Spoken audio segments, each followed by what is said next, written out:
doctora Alexandra Balma, dermatóloga pediatra, y tengo el gusto de compartir con ustedes el módulo número 32 del curso internacional de puericultura.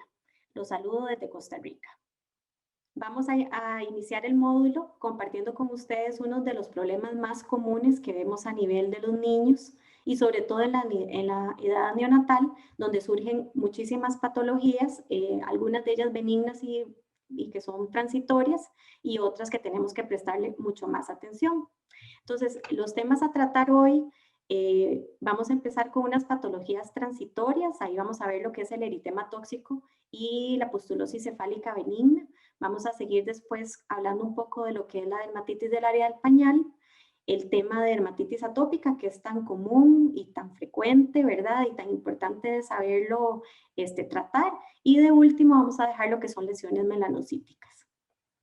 Vamos a empezar entonces dando un breve repaso de lo que es la piel del recién nacido. Pienso que es muy importante porque a veces se nos va, ¿verdad? Pensar que tal vez esa pielcita tan tierna, ¿verdad? Llega a tener mucha inmadurez, y eso es lo que con el tiempo, ¿verdad? Se va madurando hasta el añito de edad, pero en el medio pasan ciertas cosas y ciertas condiciones que tenemos que tener nosotros muy en cuenta a la hora del manejo de estos pacientes. Entonces, nada más recordar que como muchos de los órganos de los niños, hay un gran cambio cuando pasa de la vida intrauterina a la vida extrauterina. Empezando porque la parte de la hidratación del estrato córneo. El estrato córneo tiende a ser muy delicado, muy bajito, sobre todo cuando los niños son pretérminos, y ese estrato córneo se va haciendo más grande conforme el niño llega a los 2 meses de edad. El pH también al inicio siempre es un pH que es mayor, sin embargo se normaliza usualmente al mes. Hay un mayor grado de permeabilidad al agua, y eso hace que por eso los niños tiendan a deshidratarse con más facilidad, y por eso es que las incubadoras siempre tienen que mantener un grado de humedad. La piel es delgada, como ya lo dijimos, y eso hace que haya una mayor absorción.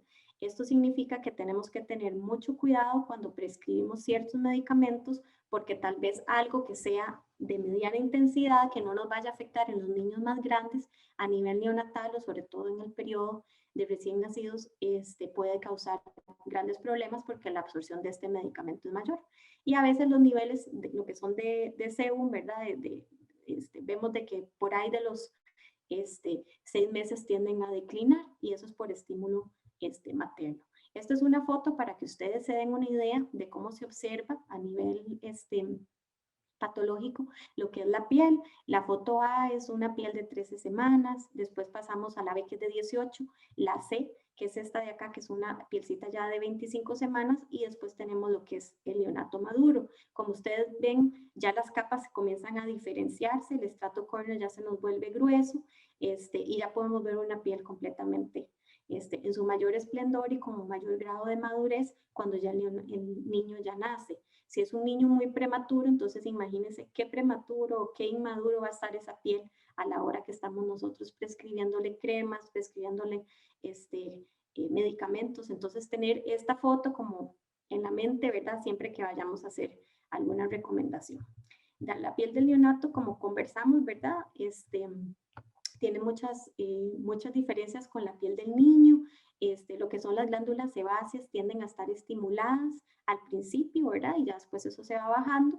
Hay ciertos grados de hipohidrosis, ¿verdad? Sobre todo cuando el niño es menor de 32 semanas, que todavía la maduración de la glándula sudorípara no está presente, igual que el cambio de la función, lo que es la composición y la estructura es diferente. Y estos grados, la maduración no es simultánea, o sea, no es que la piel va a madurar al 100% en todos los lados al mismo tiempo, sino que son diferentes grados de maduración que vamos a tener en diferentes partes del cuerpo.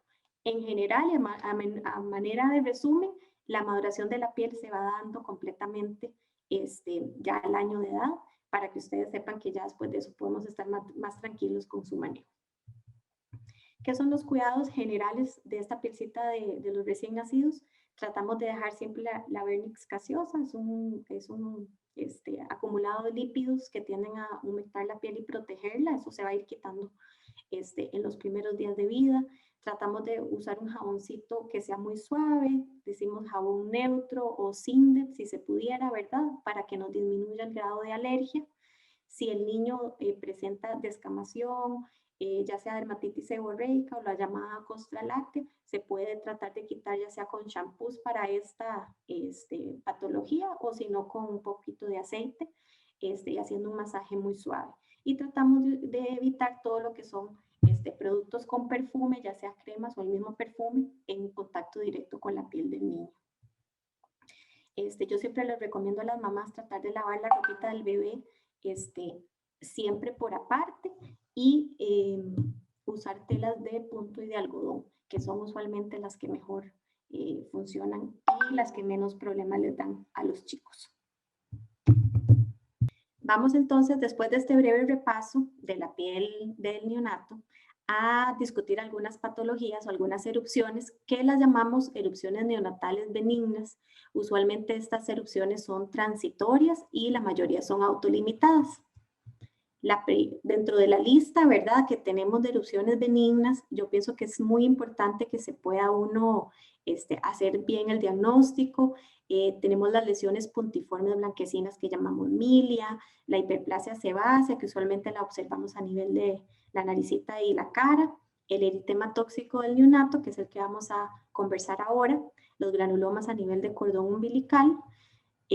También tenemos otras lesiones un poco menos frecuentes, pero igual importantes de reconocer, como la melanosis pustulosa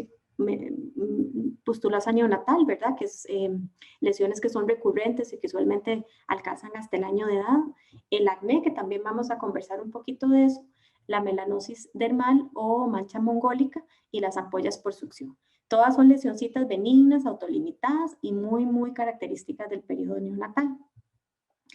Como ustedes pueden observar esta foto, ¿verdad? Yo pienso que es un niño que con mucha frecuencia lo vamos a ver en nuestro consultorio. Los papás se ponen muy, muy preocupados, ¿verdad? Porque ven al niño muy brotado. Lo que vamos a observar usualmente son lesiones, placas eritematosas con alguna pápula, pústula central. El niño usualmente está en muy buen estado general, comiendo bien, y las lesiones pueden observarse en cualquier parte del cuerpo. A excepción de manos y plantas, que ya lo vamos a conversar. Si vemos una foto, un acercamiento, vamos a ver estas placas con papulopústulas centrales, que es realmente lo que nos ayuda a nosotros para hacer el diagnóstico. Y eso lo llamamos eritema tóxico neonatorum o del recién nacido. Es una patología, como les dije, muy frecuente. Usualmente lo vemos entre 1/3 y la mitad de todos los recién nacidos. Es una erupción que normalmente la vemos en el segundo, tercer día de nacimiento y la causa hasta el momento decimos que es desconocida. Los niños que son de bajo peso o prematuros, ¿verdad? Que son menores de 2.500 gramos, usualmente no presentan estas lesiones de inmediato, pero sí podemos verlas más adelante. Las lesiones, como les dije, son asintomáticas, el niño está comiendo bien, en muy buen estado general, y usualmente las caracterizamos como lesiones o placas evanescentes, con un margen, un límite pocamente mal definido, pero siempre con el eritema que los caracteriza. Dentro de su morfología, ¿verdad? Como conversamos, pueden ser pápulas, pústulas o papulopústulas sobre una base eritematosa. Raramente las lesiones van a ser meramente pustulosas, casi siempre son lo que llamamos mixtas, y la mayoría de las lesiones aparecen a nivel de tronco, más del 80%. Sin embargo, sí las podemos observar en lo que son piernas, brazos y a nivel de glúteos. No la vemos así en lo que son palmas y plantas. Entonces, si ustedes ven lesiones pustulosas en las manitas o en los pies, no corresponde al diagnóstico de eritema tóxico del recién nacido. Lo que hacemos si tenemos dudas, sin embargo, el diagnóstico casi siempre es clínico, y es un diagnóstico relativamente fácil de hacer, pero si en algún momento tuvieran ustedes alguna duda, entonces pueden utilizar hacerle un frotis, ¿verdad? Y ver en el microscopio lo que se verían son eosinófilos, que es usualmente lo que acompaña a este tipo de lesión. Dentro de los factores de riesgo o las características de los niños que presentan el eritema tóxico, son niños con una buena edad gestacional, como ya lo dijimos, mayores de 2.500 gramos, la edad materna mayor de 30 años y casi siempre son niños que nacen por parto vaginal, pero igual podemos tenerlo en niños de cesárea. La fisiopatología, como decimos, la causa la seguimos poniendo como desconocida. Sin embargo, ya hay varios estudios recientes que a la hora de determinar a nivel de patología ven que se encuentran muchas interleuquinas asociadas, en especial la número 1 y la 8, lo que son las acuaporinas, la 1 y la 3, y el óxido nítrico sintetasa 1, 2 y 3, que son las que vienen asociados con esto. En resumen, podemos decir que esta patología es una respuesta inmunológica cutánea a la colonización microbial del folículo piloso. Y eso es lo que realmente explica por qué es que no tenemos implantas en palmas, ¿verdad? Porque ahí no encontramos este tipo de estructura y esa es la respuesta de por qué se da este tipo de patología. A veces se puede confundir si tenemos herpes, varicela, cándida, ¿verdad? Que son patologías que a veces también son papulopústulas. La miliaria también es una patología muy frecuente, sobre todo lo que es la pustulosa, ¿verdad? Que son papulopústulas muy bien definidas, pero que no veríamos las placas evanescentes de color rojo. Y otra patología no tan frecuente, pero también muy importante, es la incontinencia pigmenti, donde vemos diferentes fases de la enfermedad y esto ocasiona que también se vean lesiones semejantes al eritema tóxico. El tratamiento es muy sencillo, básicamente es conversar con los papás, explicarles que es una lesión transitoria, benigna y sobre todo autolimitada. Yo siempre les dejo un poco de humectación porque casi siempre corresponde el eritema tóxico con la fase de descamación de los niños en edad neonatal. Entonces, lo tratamos, ¿verdad? Con una humectación, una crema que no tenga perfumes, que sea adecuada para niños de esta edad y prácticamente con eso la eritema tóxico va a resolver sin más allá que el tratamiento conservador. Vamos a hablar un poco del siguiente diagnóstico. El siguiente diagnóstico es la pustulosis cefálica benigna. Se las traje a ustedes porque me parece que es importantísimo hacer un diagnóstico diferencial entre acné del niño o neonatal o infantil y lo que es la pustulosis cefálica. Si ustedes ven, este niño presenta un montón de pápulas, pústulas, ¿verdad? En la cara. Igual en esta otra foto de acá, ¿verdad? Entonces estamos viendo aquí pustulitas, ¿verdad? En lo que son mejillas y eso corresponde al diagnóstico de pustulosis cefálica. Cefálica porque es en la cara, neonatal porque se presenta solo en el periodo del primer mes de vida y casi siempre lo que vamos a ver son pústulas. Lo podemos ver, es una patología muy corriente, muy común. Casi siempre se diagnostica mal y se le da el nombre de acné del niño. Y esa diferencia de verdad que hay que saberla hacer. Simula, sí puede parecerse muchísimo a lo que es el acné, pero realmente la patología es muy diferente. Vemos pápulas, pústulas y papulopústulas de tipo inflamatorios, pero la diferencia con acné es que en la pustulosis cefálica no hay comedón. El comedón, acordémonos que es la lesión típica y es la lesión característica para nosotros hacer el diagnóstico de acné. El comedón puede ser cerrado, puede ser abierto, lo que llamamos el punto negro o el conocido clavillo. Y si no está presente no podemos hacer diagnóstico de acné. Como ustedes ven, hay niños que se brotan muchísimo. Las lesiones usualmente son a nivel de facial, ¿verdad? A nivel de cara, lo que son mejillas, mentón y frente. Sin embargo, muchos niños a los que no se trata y se les deja puede inclusive comenzar a descender a nivel detrás de las orejas o a nivel del cuello anterior. La etiología es por malacesia furfur o malacesia simpodialis. Entonces, muy importante saber que esta es una patología con un origen infeccioso de tipo micótico. Casi siempre se adquiere la malacesia a través de la madre, puede ser a nivel de parto, puede ser como el convivio, y la malacesia tiende a ser parte de nuestra flora y fauna, como yo le digo, pero cuando se multiplica, ¿verdad? Y coloniza el folículo, entonces puede darnos el problema ya de pústula o de lesión activa.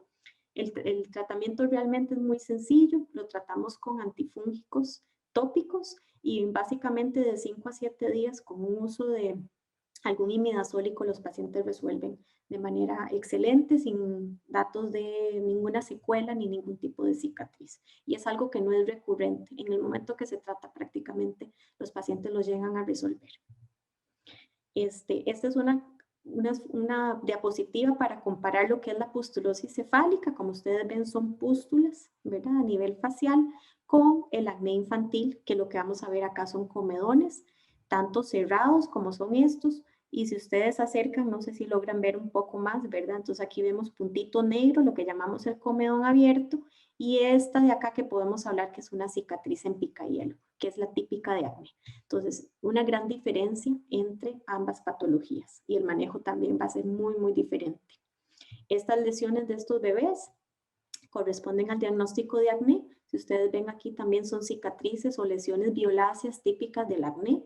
Y en este otro chico también pueden ver pápulo, pústulas y ciertos comedones abiertos y cerrados. El acné entonces no es tan común, es un diagnóstico más bien de exclusión. Usualmente se da por un estímulo sebáceo, ¿verdad? Que se da por los andrógenos maternos.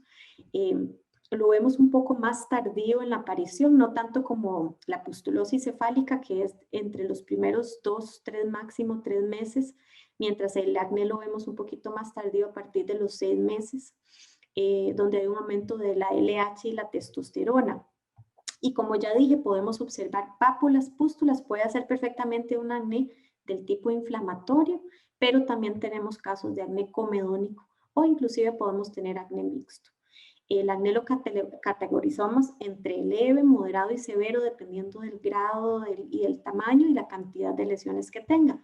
Usualmente los chicos se van a estar entre leve o moderado. Y la localización en los niños, a diferencia de los adolescentes, es que casi siempre va a ser más que todo a nivel facial. No vemos tantas lesiones a nivel de hombros, pecho o espalda, que eso sí se ve muy frecuentemente en el adolescente. Estas son otras fotos para que ustedes vean, ¿verdad? Entonces, si ven las mejillas de estos dos chicos, aquí vemos un montón de comedones, ¿verdad? De tipo punto negro, ¿verdad? Y algunas lesiones violáceas también de tipo inflamatoria, y este chico de aquí abajo que también tiene lesiones más que todo de tipo inflamatorias, y la mancha típica que va dejando la lesión con acné, que son lesioncitas, plaquitas o máculas de color violáceo, donde algunas veces es tanta la inflamación que nos pueden dejar cicatrices en picahielo. Y es justamente eso lo que nosotros queremos evitar. Estas fotos son unas fotos tomadas un poco más de cerca. Ahí donde ven el cursor ven el punto negro, y en esta foto de acá es un paciente con muchísima lesión de tipo comedónica. Ustedes ven, todos estos son puntos negros, lo que llamamos clavillo abierto, y este es el clavillo cerrado, que es la lesión cerradita. A la hora de que la lesión sale y se pone en contacto el contenido con el oxígeno, es que se pone oscura, y ya le llamamos clavillo negro. Y todas estas lesiones que son papulopústulas con un acné de tipo mixto, ¿verdad? Y eso, si ustedes ven la foto, es un niño bien pequeñito. A veces, ¿verdad? Nos hace pensar o recapacitar si habrá algún problema de tipo endocrinológico o iatrogénico cuando está asociado, pero el acné infantil puede presentarse simplemente por un estímulo hormonal, sin necesidad de hacer más estudios. Sin embargo, si ustedes ven que el niño, además de acné, presenta alguna otra cosa, y eso se lo digo no solo para el periodo infantil, sino para el periodo de la niñez, donde ya presenta características sexuales secundarias, ya ustedes están viendo pelito, un desarrollo, un crecimiento que no acorde con la edad, pues ahí sí teníamos que buscarle algún dato de hiperandrogenismo, pensando en hiperplasia suprarrenal, algún tumor secretor de hormona, alguna endocrinopatía o por supuesto lo que llamamos la pubertad precoz. Algunos medicamentos nos pueden dar lesiones típicas de acné. Sobre todo lo más utilizado son los esteroides orales tópicos, que pueden dar un acné que llamamos monomórfico, ¿verdad? Y atrogénico. Y eso realmente el tratamiento es quitando el agente que lo ocasiona. O también algunos medicamentos maternos como el litio o la fenitoína también puede ocasionar lesiones en el niño. Esas son las famosas cicatrices de picahielo. Eso es una foto de una paciente adulta. Sin embargo, vieras que para mí es frecuente ver en la consulta Cuando llegan los chicos, a veces 3, 4, 5 añitos y vienen a consultar por otra cosa y a la hora que los estoy revisando, me doy cuenta que en las mejillas tienen un montón de cicatrices de picahielo. Y hablando con la mamá les pregunto que si cuando estaban pequeñitos padeció de alguna cosa y todos siempre me dicen, sí, claro, doctora, lo que tuvo fue acné, pero no se trató como debía de ser, ¿verdad? Nunca se le dio el tratamiento de acné como debía de ser. Entonces sí es importante porque los pacientes pueden quedar con cicatrices desde muy temprana edad. La resolución a veces es espontánea, ya después del añito pasa el estímulo hormonal, sin embargo sí hay que tratarlo. Y el manejo es muy sencillo. Si el acné es inflamatorio, usualmente tratamos con medicamentos tópicos, más tipo antibiótico, como por ejemplo clindamicina o el peróxido de benzoilo, que son medicamentos que están en el mercado desde hace muchísimo tiempo y que siguen siendo muy efectivos. Si el acné es un acné más comedónico, con más punto negro, entonces usamos los medicamentos tópicos relacionados con la isotretinoína, que puede ser el Retin A. La más bajita concentración que existe es la 0.025% y esa la podemos utilizar en una capita fina en las lesiones que están activas. Si es un acné mixto, siempre yo me inclino más igual por la Retin A o puede ser una mezcla de ambas cremas. Entonces ustedes utilizan el Retin en la noche y los tratamientos antibióticos tópicos en la mañana. Acordarse nada más que todas las cremas de Retin pueden tener, hacer un poco de fotosensibilidad, entonces hay que tener mucho cuidado al día siguiente con el niño, con la exposición al sol y usarle mucho bloqueador solar. Ya si el tratamiento, si el manejo tiene que ser un poquito más agresivo porque las lesiones no tienen mejoría o ustedes ven que ya están empezando a hacer cicatrización, sí les recomiendo que se pasen a tratamiento oral con antibióticos que utilizamos a esta edad, la eritromicina, y casos muy, muy raros utilizamos isotretinoína oral. El manejo de la isotretinoína sí les recomiendo que sea por una persona con experiencia, con un dermatólogo, porque tiene mucho efecto secundario y esta edad no es la edad usual. Sí está recomendado por la FDA, es un tratamiento que sí se usa y que está avalado sin ningún problema, más que todo para los acné severos, quísticos y recalcificantes. Entonces dejarlo para eso, pero ahí les dejo una foto para que vean que este pacientito de 13 meses con lesiones aquí, estas son lo que son los comedones cerrados, la lesión inflamatoria, y este es un acné quístico muy, muy severo, que si no se trata definitivamente va a dejar mucha secuela. Entonces, para que sepan que esa es una opción dentro del tratamiento también de acné.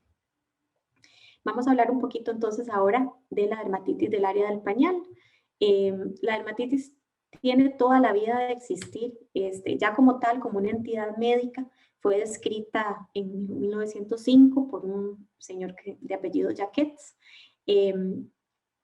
Es muy común, yo creo que en la consulta de nosotros, como médicos, como pediatras, no va a haber una semana en que no veamos un área de pañal quemada o alguna pregunta de los pacientes por esta causa. Muy importante nada más recordarles que los pañales son muy importantes, no se pueden dejar de usar hasta cierto punto, ¿verdad? Porque yo a veces les digo a las mamás, bueno, la solución de esto es quitar el pañal, pero el bebé tiene 3 meses o tiene 6 meses y todavía nos falta mucho tiempo.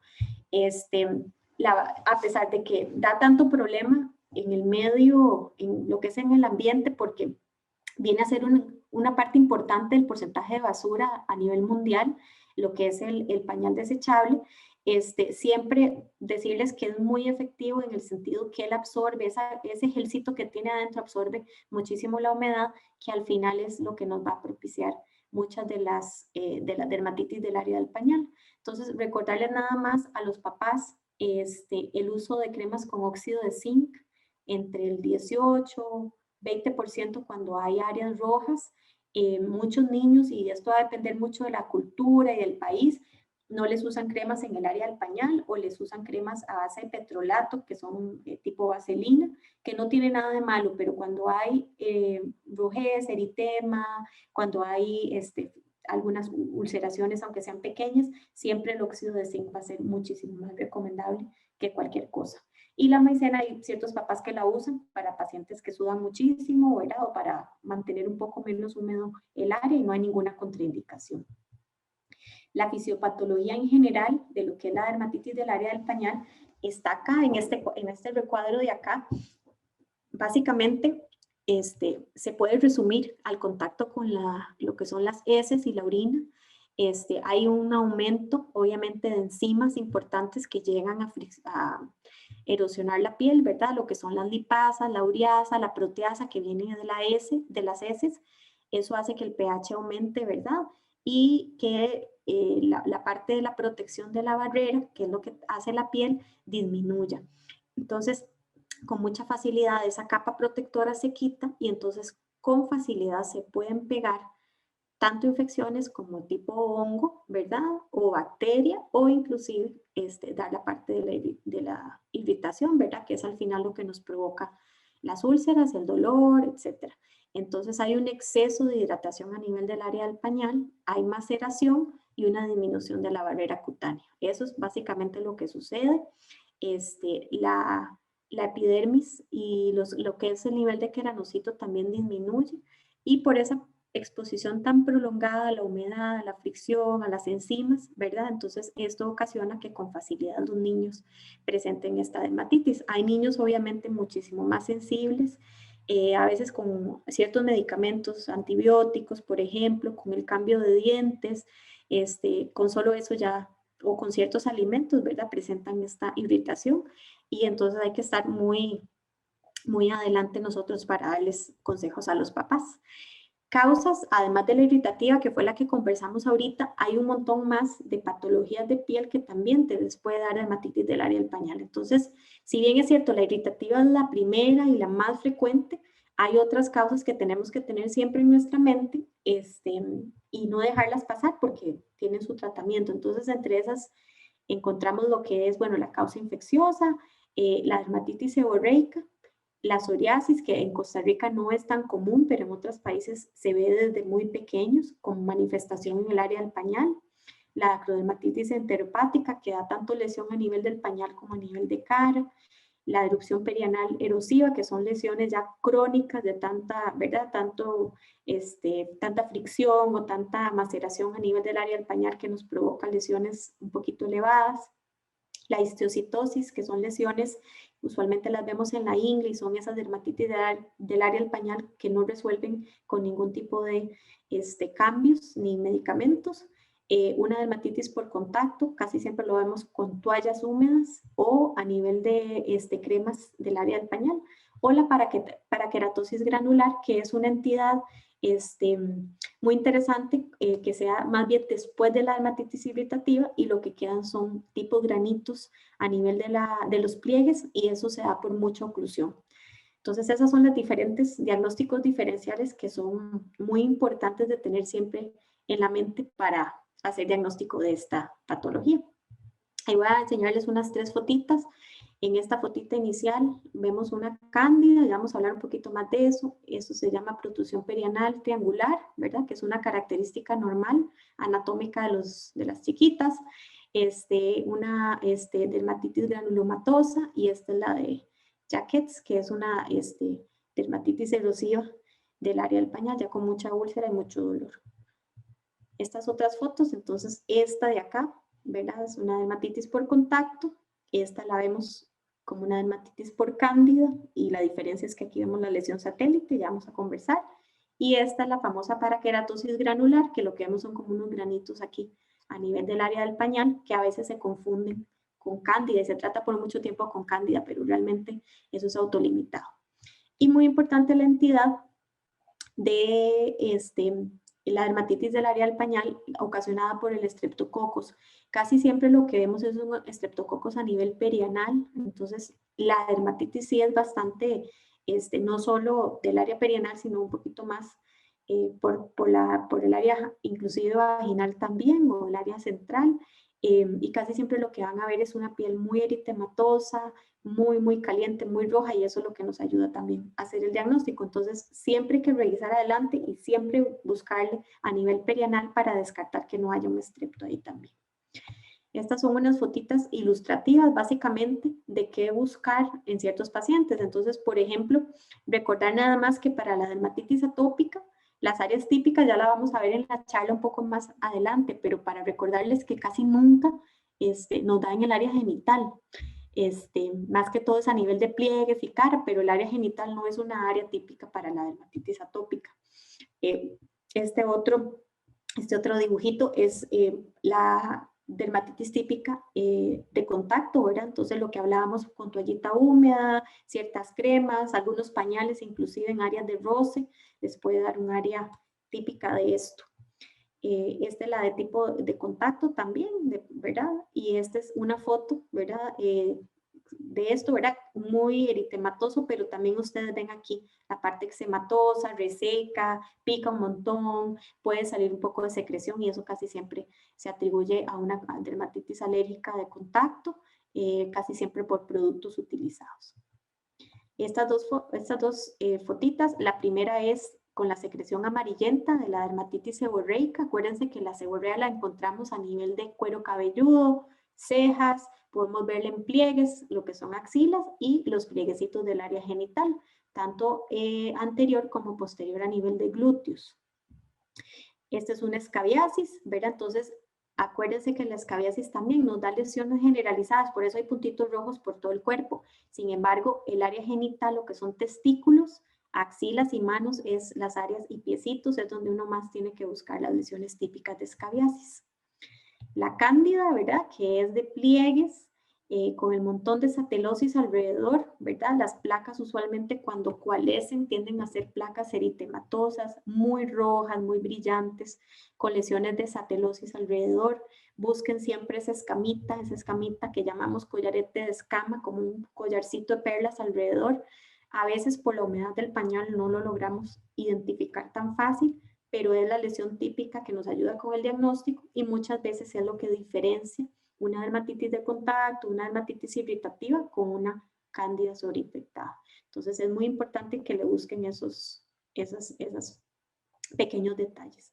La psoriasis, como les digo, no tan frecuente. La psoriasis igual lo vemos a nivel de cuero cabelludo, placas blanquecinas sobre un borde eritematoso. Si ustedes cogen la plaquita y la quitan, usualmente sangre, que es un signo típico de psoriasis. Y a nivel genital lo podemos ver, lo que son pliegues y buscarle siempre en el ombliguito para descartar que no sea ese diagnóstico en pacientes que tienen familia con psoriasis. Este es un cuadrito de todos los diferentes diagnósticos, siempre importante, ¿verdad? Entre lo más importante siempre va a ser la parte inflamatoria, de contacto, irritativa, pero de ahí para abajo, lo que es cándida viene a ser como la segunda patología más frecuente que vemos en el consultorio y lo que son ya las erosivas. Este es un caso, pañalitis lo pongo entre comillas porque aquí tenemos como la costumbre de decirle así a estas lesiones y en realidad lo que hace la dermatitis es la piel, no lo hace el pañal, entonces está muy mal dicho. Y muy importante, ¿verdad? Uno dice, bueno, es una placa roja, involucra pliegues, que es lo que uno siempre tiene que buscar, tiene ese collarete de escama aquí alrededor, como lo pueden ver, y la lesión, como no se trató, subió y está completamente afectando todo lo que es la espalda y llega hasta el cuello. Entonces es una cándida bastante extensa en un niño que tal vez no consultó a tiempo o no se dio el diagnóstico correcto. La cándida en realidad a nivel de la literatura dice que en 3% de los pacientes puede estar presente. Yo lo veo muy frecuente en el consultorio. Acordémonos que incluye siempre los pliegues, ese es el dato que nos puede ayudar a la hora del diagnóstico. A nivel perianal, inguinal, podemos verlo como placas eritematosas con su satelosis, ¿verdad? Que son estas lesiones alrededor rojizas con ese halo escamoso, o pueden ser simplemente pápulas, ¿verdad? Eritematosas en diferentes lugares que se van uniendo posteriormente. El tratamiento va a depender del grado de infección. Yo siempre empiezo con imidazólicos. Me gusta darles también compresas de acetato de aluminio a los bebés, ya sea a nivel de tina o si no con gasitas, que lo hagan 1 o 2 veces por día. Fijarse siempre a nivel oral, que no tengan cándida oral concomitante, que eso a veces pasa, y preguntarle a la mamá si está con lactancia materna, si ella no presenta ningún tipo de brote o picazón a nivel de los pezones, porque a veces la cándida aparece en la mamá y ahí se va pasando, hay que tratarlos a todos. Pero el tratamiento usualmente es muy sencillo con tratamiento tópico. Esa es otra fotita de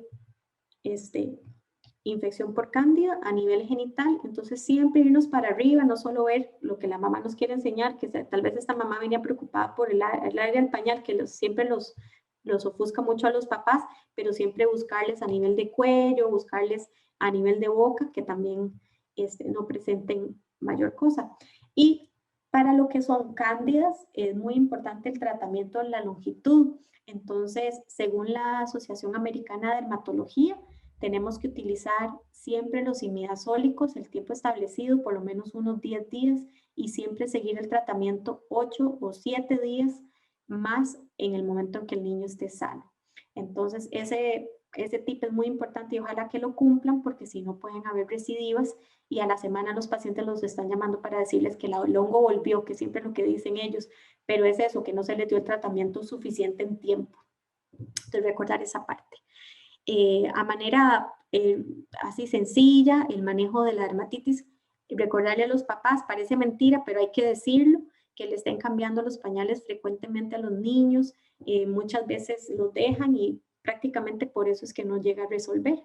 Yo siempre les digo, acuérdese que la humedad es lo que, ¿verdad?, más les influye, más los afecta, trate de dejarlos sin pañal lo que usted pueda durante el día, o apenas usted lo cambió, ese ratito déjelo por lo menos una media hora, ya sea con calzones o si puede sin nada, y eso le va a ayudar un montón a recuperar la piel.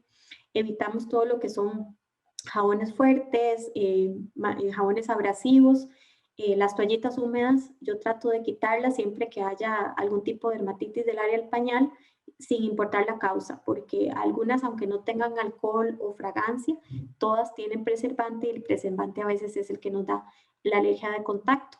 Y en áreas abiertas o ulceradas muchas veces puede doler y arder. Entonces evitemos las toallitas por un buen tiempo hasta que la piel llegue a normalizar.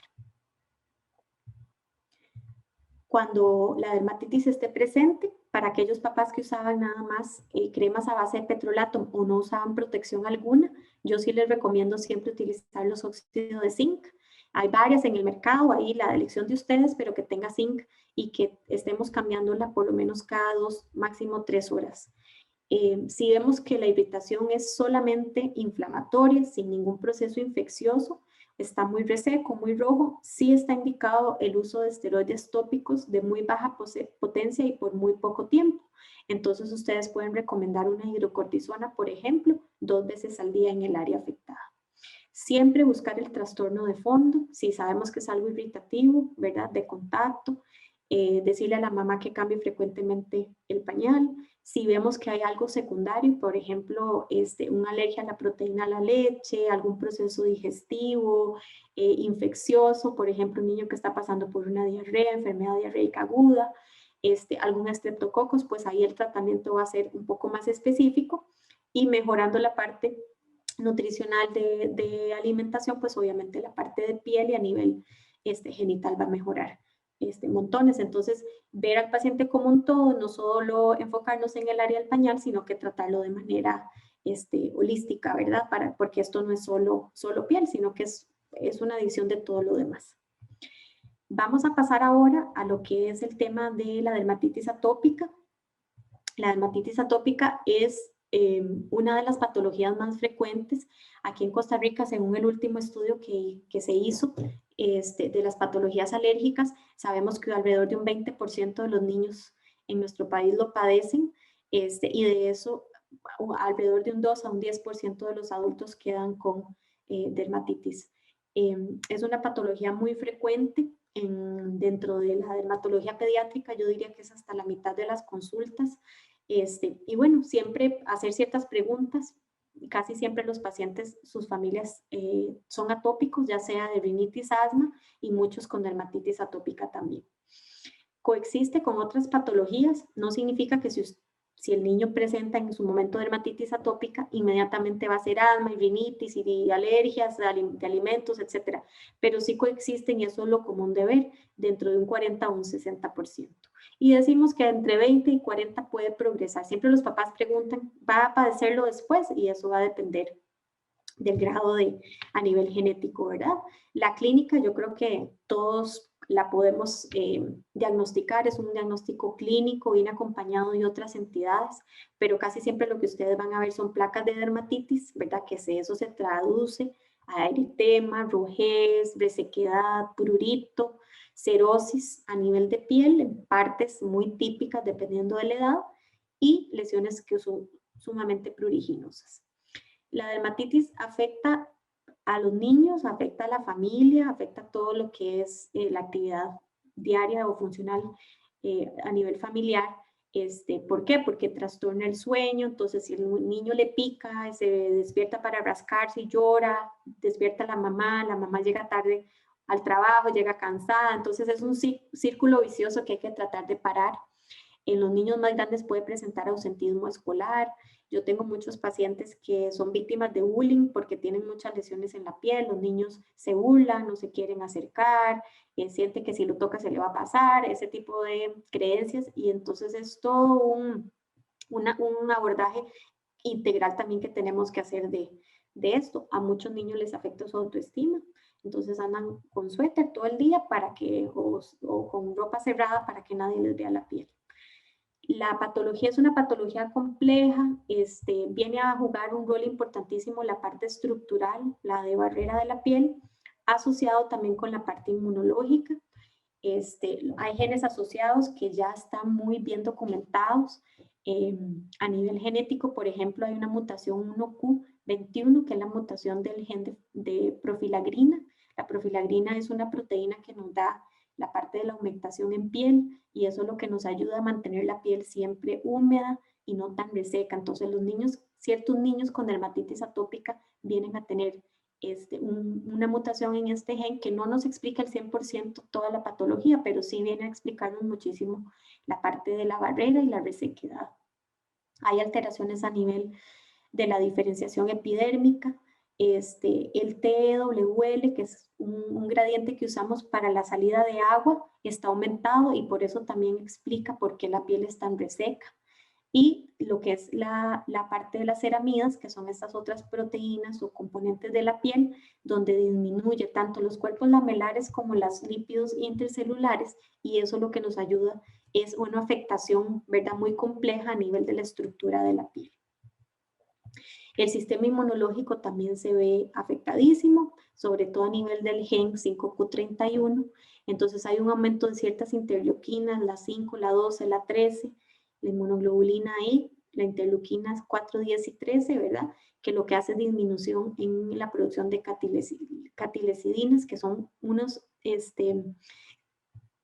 parte de la piel que nos va a ayudar con la parte, más que todo, de protección contra las bacterias. Acuérdense que la piel de las personas con dermatitis atópica, sobre todo aquellos que padecen muchísimo de rascado, de resequedad, que son pacientes que pasan abriéndose la piel, donde hay sangrado, mucha huella de rascado, van a estar colonizados con Staphylococcus aureus hasta en un 90%. Entonces, el staph es que además de darnos infección, pero también nos aumenta muchísimo la parte de la inflamación. Hay un defecto a nivel de la barrera, aumenta el grado de estafilococos. El problema del staph es que produce ciertas enterotoxinas que llegan a pegarse al receptor del corticoesteroide. Entonces, a la hora que queremos tratar a los pacientes con tratamiento tópico con esteroide, que es el manejo del gold standard, vemos de que el esteroide no les es suficientemente efectivo, y al final es porque están colonizados con el staph. Entonces hay una competición ahí muy importante del receptor, y obviamente nunca van a ver ustedes la mejoría. Entonces es muy importante que el paciente le controlemos la parte infecciosa para que así puedan resolver la parte inflamatoria de la dermatitis. A manera de diagnóstico, como les repito, el diagnóstico es clínico, raramente ocupamos hacer alguna biopsia, algún examen complementario. Los criterios mayores son prurito, zonas de eczema típicos, esta es una patología crónica con ciertos relapsos o crisis, mucha resequedad o cerosis. Hay antecedentes personales también de asma o rinitis. Usualmente son niños pequeños, inician antes de los 2 años. Y asociado también pueden tener queratosis pilaris, que es las lesiones que ven ustedes a nivel de mejillas y brazos, que son esas pápulas queratósicas foliculares, la hiperlinearidad palmoplantar, el doble pliegue, una acentuación folicular, que es cuando ustedes ven los poros como exaltados, la pitiriasis alba, que son las lesiones blancas o las mal llamados hijos de sol, y la liquenificación en pacientes con mucha rascado. Esas son fotos, ¿verdad? Para darles a ustedes una idea, esta es queratosis pilaris, que lo vemos una foto de cerca, una foto más de largo, la parte lateral del brazo, mejillas eritematosas, el doble pliegue, ¿verdad? Palpebral, con lesiones de cerosis, y en esta foto ven la lesión típica del eczema con las áreas de pitiriasis alba. Este bracito tiene la liquenificación, que es cuando la piel se va engrosando, va tomando un aspecto como color café o violáceo de tanta resequedad y tanta inflamación. Las típicas huellas de rascado, ustedes ven ahí roto y los uñazos en esta parte. Y el paciente con muchísimo, bebé con muchísimo prurito que llora y se despierta por rascado en la noche. La dermatitis atópica típica es siempre de pliegues. Entonces, cuando el bebé está pequeñito, los pliegues van siempre a ser extensores y ya después, conforme el niño va creciendo, van a ser flexores. Búsquenlo siempre en cuello, brazos, detrás de rodillas, a nivel de los piecitos. Ahí es donde casi siempre lo vamos a observar. Y acordémonos que no está tan presente en el área del pañal. Estas son las fotos típicas de los chicos, ¿verdad? Tenemos mejillas eritematosas, mucha resequedad, este paciente que viene con una dermatitis muy severa asociada a sobreinfección. Entonces esto que llamamos Bragades, esa secreción amarillentona con como costra, que llamamos costra mielicérica, es asociado a una dermatitis con sobreinfección. Entonces, además de usar su tratamiento para dermatitis, tenemos que asociarle un tratamiento antibiótico, tópico, oral, bueno, en este caso en este chico, por supuesto, oral, para primero quitar la infección, para de esa manera después poder tratar adecuadamente su dermatitis. Este es otro chico aquí abajo con secreción importante, ¿verdad? Área inclusive de ulceración secundario a eso. Y los pliegues, que es una zona súper frecuente en los niños. Esta es más que todo fotos típicas asociadas a resequedad. Aquí vemos como piel como escamosa, en esta parte los pliegues que son tan frecuentes, áreas de ulceración y de rascado que son muy típicos. Diagnósticos diferenciales de la dermatitis atópica tenemos la dermatitis seborreica. Siempre yo les digo a los pacientes, dentro de la sombrilla de la dermatitis o de las alergias de piel, hay diferentes tipos, ¿verdad? Pero esta es una dermatitis muy característica. La seborrea se nota con escamas amarillentas, muy común en los primeros meses.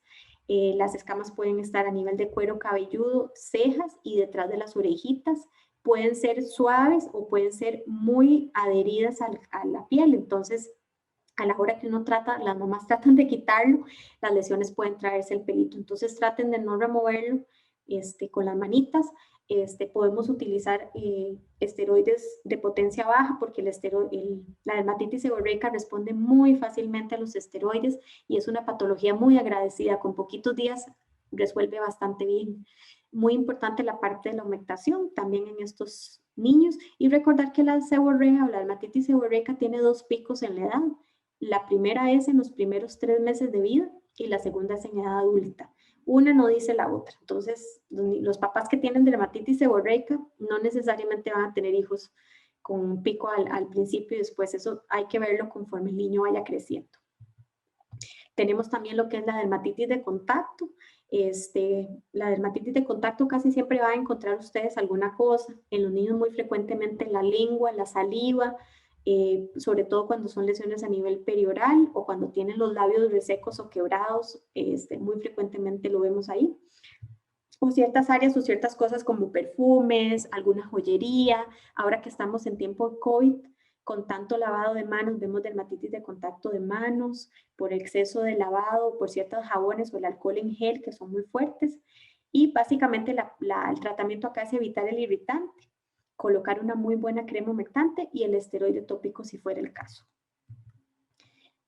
Algunos diagnósticos diferenciales tenemos también lo que son las inmunodeficiencias, entonces esas dermatitis que ya se les sale a ustedes de lo común, en niños con falla para progresar, infecciones recurrentes, malnutridos, que además de hacer la parte inflamatoria de la piel, también presentan muchas infecciones de piel, bacterianas, virales, por hongos, infecciosas de todo tipo, ya nos hace pensar en un niño que puede ser que tenga su sistema inmunológico comprometido y son niños que hay que estudiar.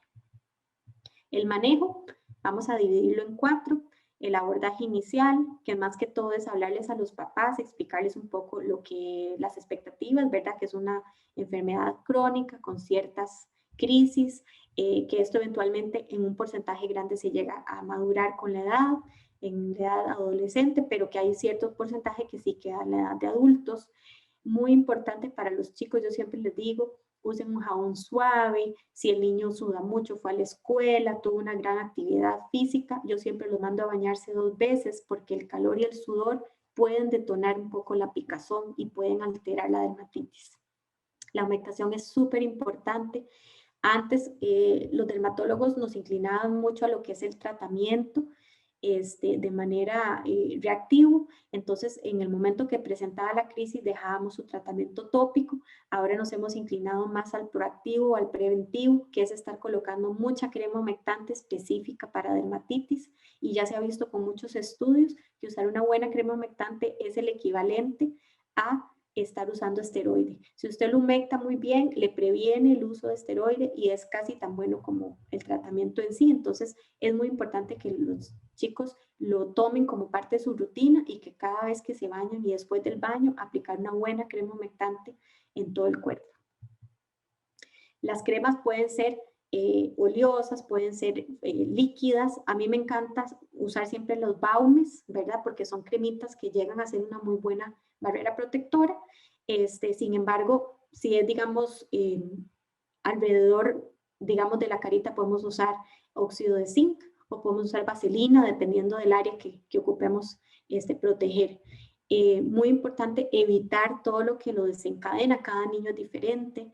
En la mayoría sí, el sudor, el calor, la humedad, los perfumes, ciertas ropas con licras o con lana, las infecciones de los chicos cuando tienen algún cuadro, digamos, de virosis, enfermedad diarreica, alguna gripe, etcétera, puede desencadenar el cuadro en la piel y también los cambios a nivel de temperatura. Entonces, todos estos es como generalidades. Van a haber niños que pues responden a ciertas cosas y otros a otras. Pero entonces eso hay que irlo viendo con cada paciente.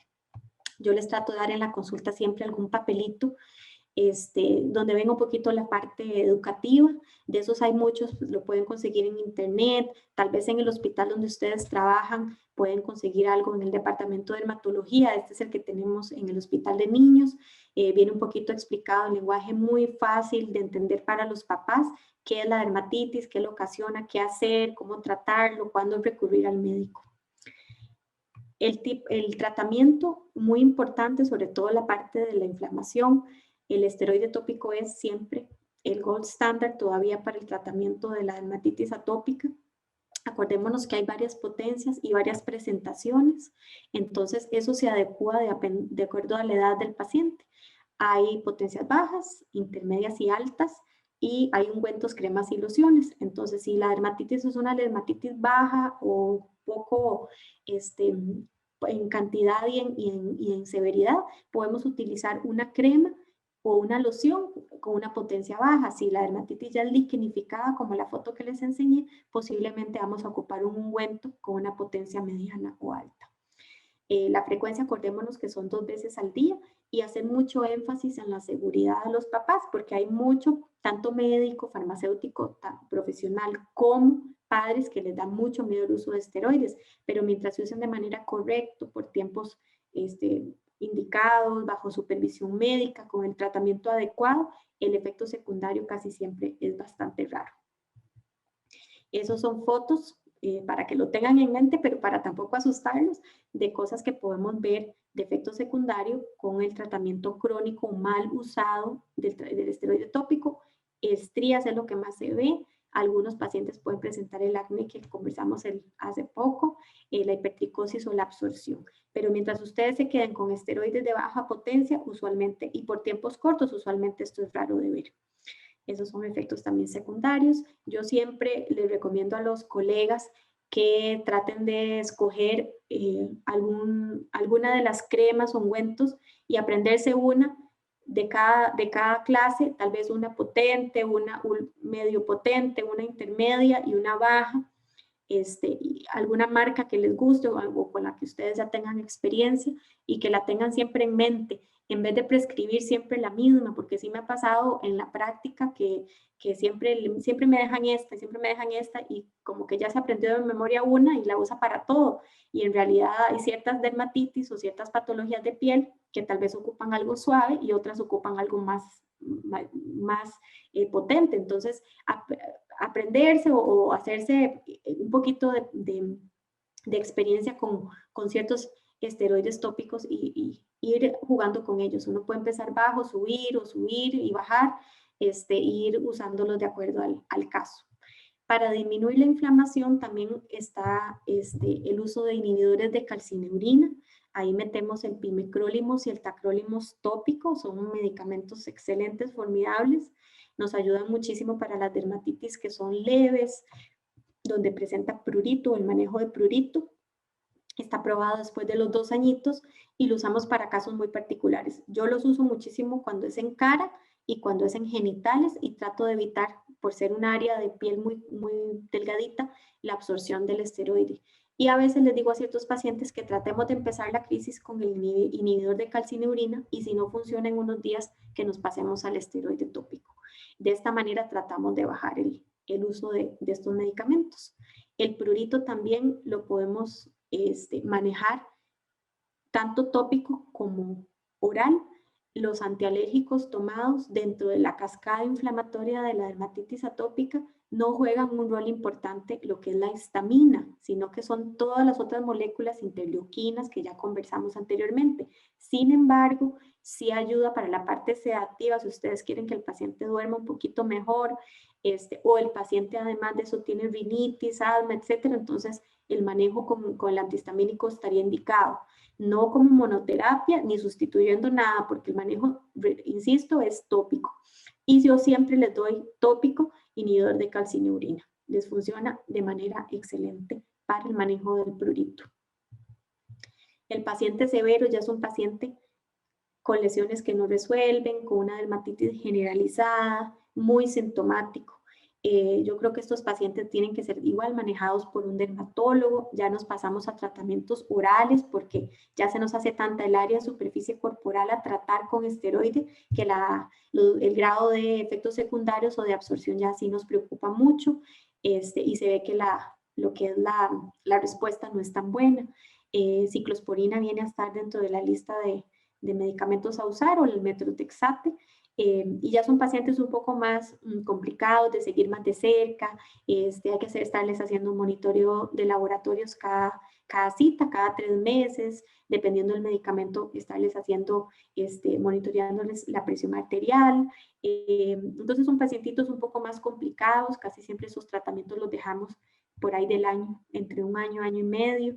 Entonces estos son pacientes a referir para el manejo con nosotros. Otras cosas que se pueden utilizar está la azatioprina, el micofenolato mofetilo o los biológicos que todavía están en estudios y que por el momento son un poquito controversiales. Los efectos muy buenos para psoriasis, pero para dermatitis atópica como tal todavía están en estudios.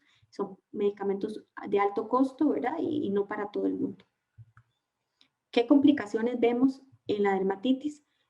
Tomando en cuenta lo de la barrera que les comenté, ¿verdad? Es una barrera defectuosa, muy frecuente las infecciones bacterianas, muy frecuente las infecciones por virus. Entonces son pacientes que realmente pueden hacer infecciones bacterianas a repetición.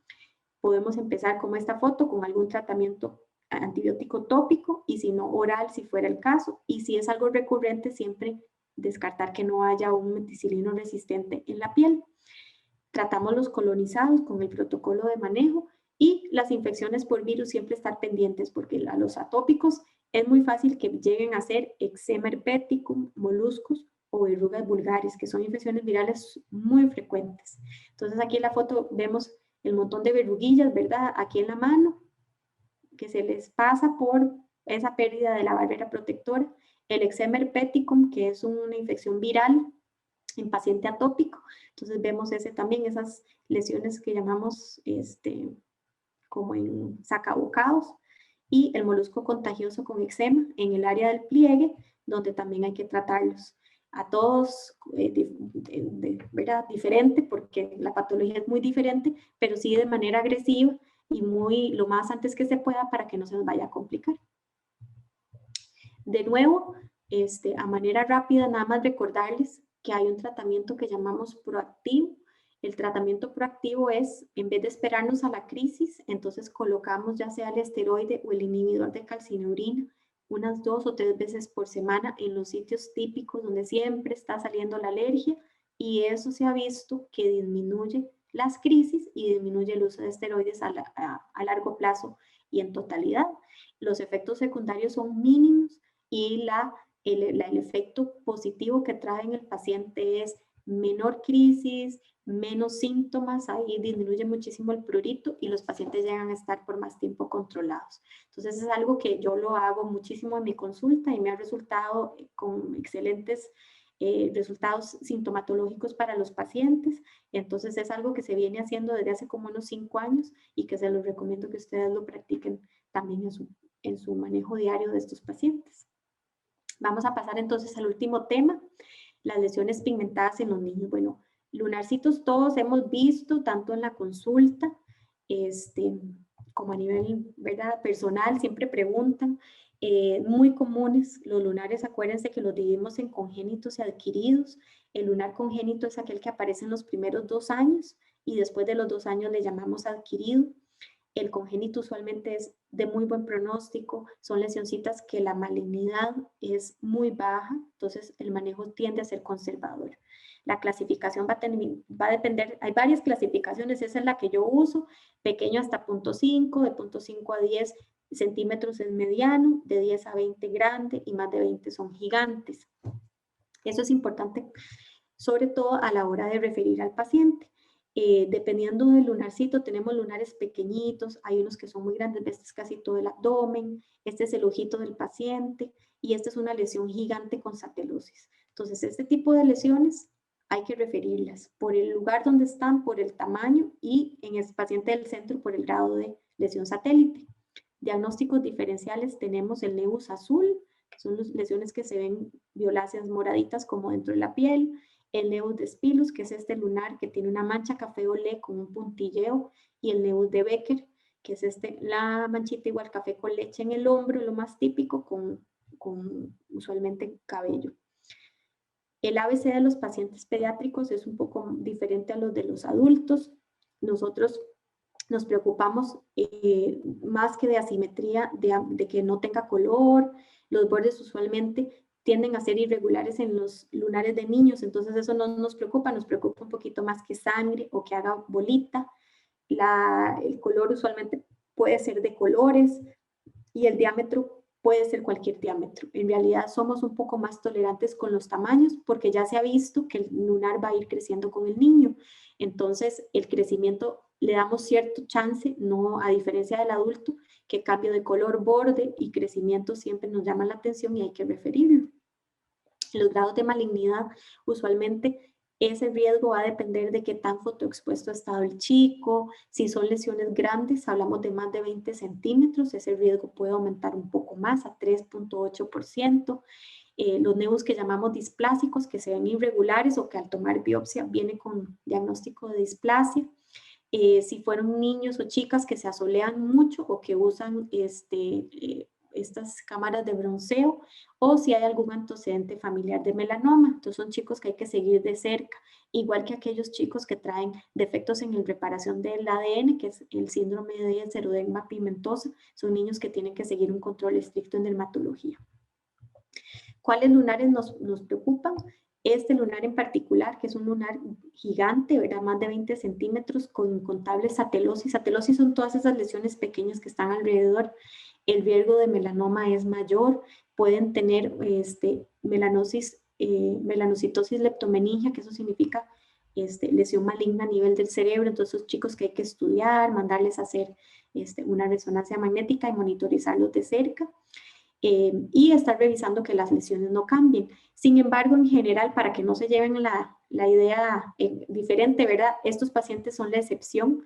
La gran mayoría de pacientes, el riesgo de lesión melanocítica maligna es bastante baja. Y los quitamos los lunares, casi nunca yo los quito de manera preventiva, sino a menos que presenten algún tipo de cambio. ¿Cuáles NEUs se refieren? Los NEUs que cambian, ya sea por color, desaparición, síntomas, aquellos que son gigantes, como las fotos anteriores que vimos, con mucha lesión satélite. Si hay algún NEUs que tiene importancia estética, como las fotos anteriores, ojo, cara, lesiones muy grandes, como esta chica que es en la nariz, a nivel del labio, o lesiones que son ulceradas o costrosas. Hay que referirlas para hacerles un manejo ¿verdad? Igual holístico, con un dermatólogo y con cirujano reconstructivo. Las recomendaciones en general para los chicos, y sí es importante que lo hagan ustedes en el consultorio todo el tiempo, con cualquier paciente, con cualquier tipo de lunar, siempre es el uso de bloqueador y mucho bloqueador de uso diario, mayor de 30, de factor de protección, según la Academia Americana de Dermatología, su valoración pediátrica, que le toque, ¿verdad? Y si hay algún cambio, referirlo para hacer dermatoscopía. Evitar, y hay que decirlo en la consulta, porque a veces uno cree que los pacientes no lo hacen y sobre todo las adolescentes sí van mucho a cámaras de bronceado, entonces no broncearse, no usar cámara de bronceado, nos tapamos del sol en horas pico y siempre utilizar ropa adecuada como gorras, anteojos para protección ocular y la ropa ojalá con SPF incluida. El monitoreo tiene que ser periódico. Yo a mis pacientes los cito regularmente, dependiendo del lunar. La dermatoscopía, que es verlo con el foco especial que tenemos nosotros en la oficina, es muy importante. Esa es la que nos da la educación, el punto o la pauta para ver si hay que hacer biopsia o se deja así. Entonces, eso es muy importante que refieran a aquellos lunares que tienen un aspecto diferente. Y ya el manejo quirúrgico se habla con el paciente, podemos hacer una resección, podemos hacer lo que llamamos un rasurado de la lesión, quitarlo con láser también es otra opción, o una resección grande quirúrgica dependiendo del caso. Esas son fotos para que ustedes vean. Muchos niños necesitan injerto cuando las lesiones son grandes.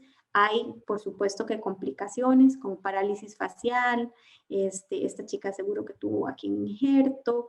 Lesioncitas que a veces ocupan trabajo muy importante de parte del cirujano plástico. Pero hay otros que resuelven muy bien. Otras manchitas pigmentadas en la piel. Tenemos lo que son vamos a devolverlos acá, perdón. El mosaico cutáneo, que son estas lesiones típicas. Tenemos los NEUs azules o la melanodermia sacra o extrasacra, lesiones de morfea o esclerodermia cutánea, y estas que son lesiones hiperpigmentadas postinflamatorias a lesión de acné. Estas son marcas café con leche, con un neurofibroma acá, entonces nos hace pensar en neurofibromatosis.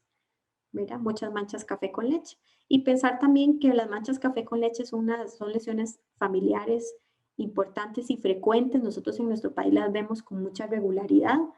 Son lesiones usualmente benignas cuando son manchas café con leche únicas. Si ya ustedes ven muchas, siempre pensar en algún proceso sindrómico. Y las demás diagnósticos son lesiones comunes, ¿verdad? Lo que es la mancha mongólica o melanodermia sacra. Son lesioncitas que se van a ir quitando con el tiempo, igual que la hiperpigmentación postinflamatoria. Entonces, tenerlas ahí no son parte de las lesiones melanocíticas de lunares, pero sí de manchas que comúnmente vemos en el consultorio. Tener siempre presente la neurofibromatosis, que es el síndrome que más con manchas que ustedes van a observar. Entonces, buscarle siempre su diagnóstico con las pecas axilares, sus neurofibromas, las manchas café-olé, ¿verdad? Que son tan frecuentes, cambios óseos, la parte ocular que se las hace el oftalmólogo y algún antecedente de NF en la familia. Y ya para aterrizar y a manera de conclusión, muchísimas gracias a todos por estar atentos y seguir la charla. Vamos a hacer un resumen de cada una de de las patologías, acordarnos que el eritema tóxico neonatal es común, benigno y es autorresolutivo. La pustulosis cefálica, diferenciarla del acné, son papulopústulas, pero como están dadas por malacesia, lo tratamos con antifúngicos, mientras que el acné lo tratamos con su respectivo tratamiento dependiendo del grado de lesión. La dermatitis del labio pañal, lo más importante es su prevención y su diagnóstico diferencial. Para la dermatitis atópica, nada más les dejo el tip, por favor, muchísima crema humectante, mucha humectación, eso es lo que le va a prevenir el tipo. Y el uso correcto de los esteroides y el tratamiento proactivo con los inhibidores de calcineurina. Y para las lesiones melanocíticas, bloqueador y muchísimo bloqueador para todo lo que son los lunares, su referencia oportuna y cualquier cambio estarlo monitorizando en el consultorio. Les agradezco muchísimo y espero que la charla les sea de muchísimo provecho. Muchas gracias.